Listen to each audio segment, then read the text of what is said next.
Hold up.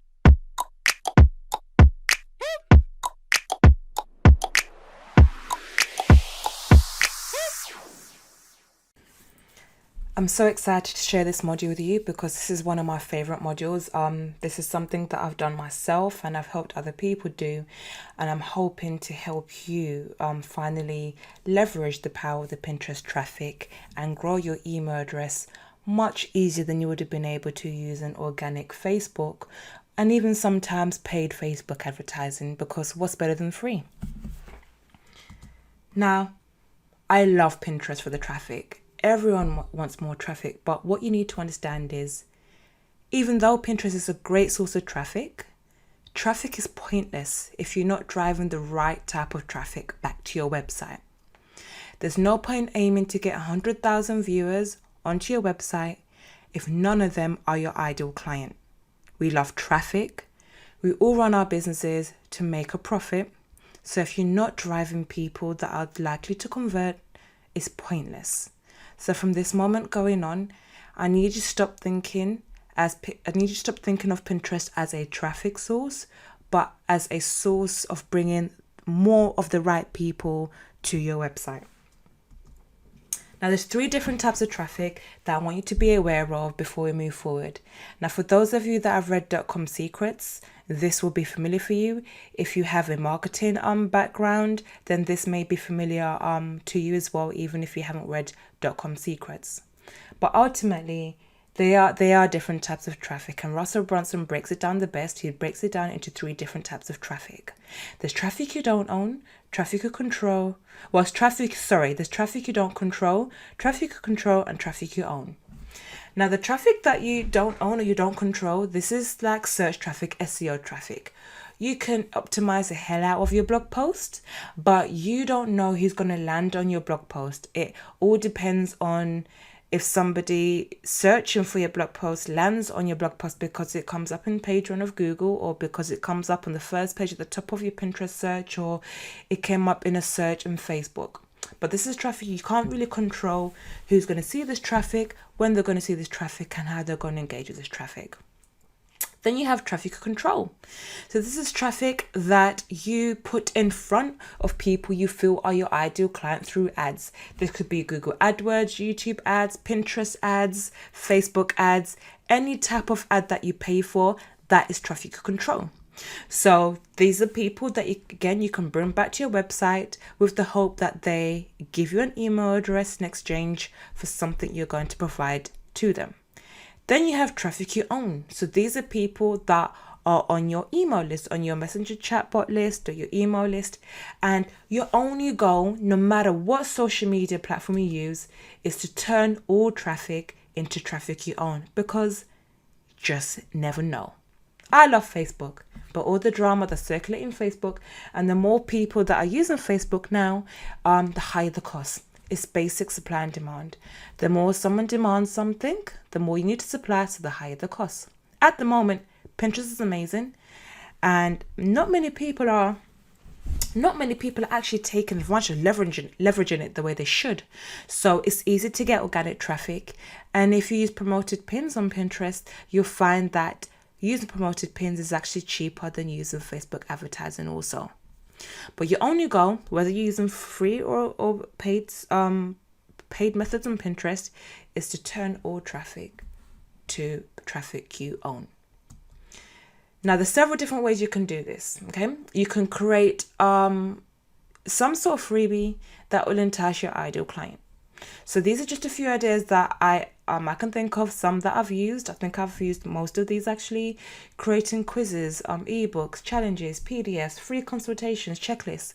The only thing you need to be wary of is how much time it's going to take to execute one of these freebies. So for instance, consultations.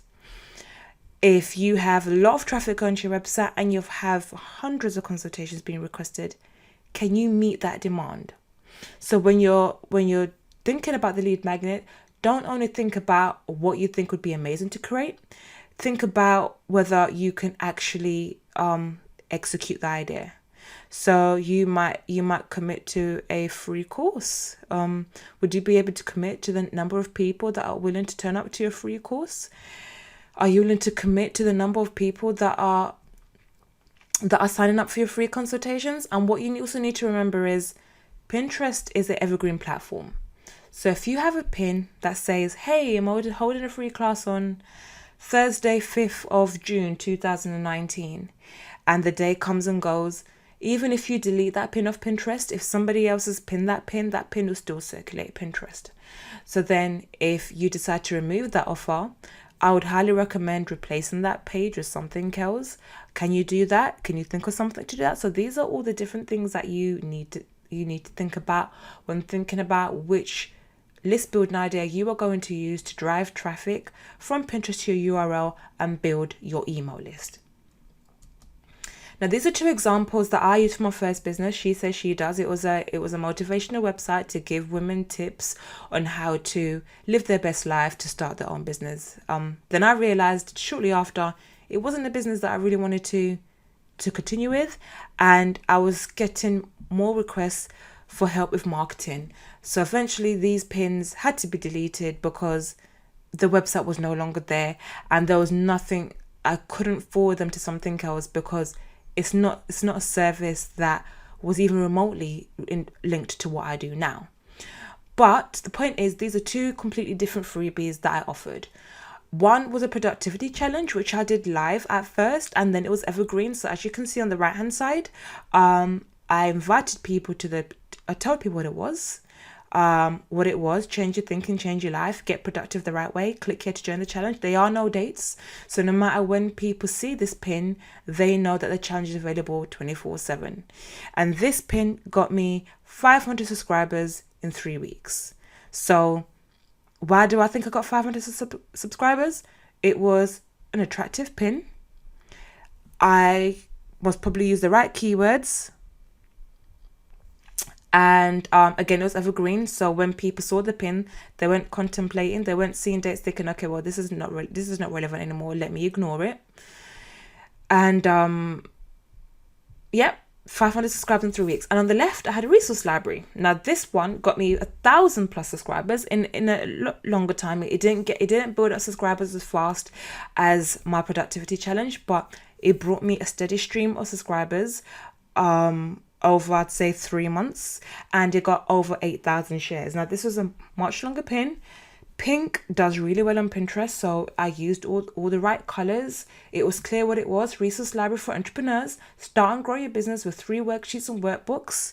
And they joined my email list, and in exchange for joining my email list, they got a password to a library with all these resources that they could use, and I was adding to the resource library as often as I could.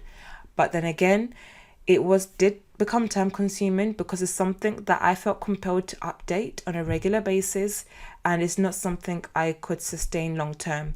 Now, this is not to say that you have to update it on a regular basis. It's just something that I chose to do. But if you think that you have loads of resources you can add into one portal, a resource library is a fantastic way to build up that list. Now, when you're choosing your lead magnet, like I said before, you need to make sure you've got the time to actually execute the idea. But there's also 3 questions that you need to answer. What does your ideal client need before they need your product or service? If you're a social media manager, maybe your ideal client needs to be educated as to the kind of tasks a social media does. So you could do a free checklist on the type of things you can outsource to your social media manager. Or maybe they need editorial calendar ideas. So maybe you could give a 3 months worth of content so you don't have to think about it, and you can give that away for free. So look at your industry, look at what you do, and think about what people need before they may need your product or service. That would be the perfect lead magnet in order to pre-qualify your ideal client who would potentially go forward to being a paid client. Now, how can they gain your trust? For somebody to give you the email address, they need to have some sort of trust. They need to be thinking, well, why should I give them my email address? These days, giving out an email is people have to think harder about giving out an email address than they do a credit card. Because once they give an email address, normally people are inundating them with emails and it gets overwhelming. So people are not willing to just hand it over as easily as they may have been before. So when you're giving away your free offer, how can you build your trust? How can you show them that you are the person that they need to do business with or get to know? Then you also need to think, what would take them from the state they're in now to the state they need to be in. So again, it's similar to the first question, but with this one, we're thinking more about mindset. So somebody who needs a social media manager, they may be feeling overwhelmed. They want to feel free and have more time to do the things that are really important in the business.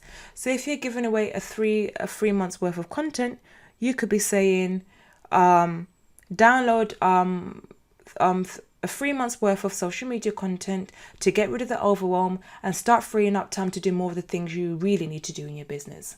So you need to make sure that you capture their pain points as well as their need. This is something we're going to cover in another the next module when we talk about creating a landing page.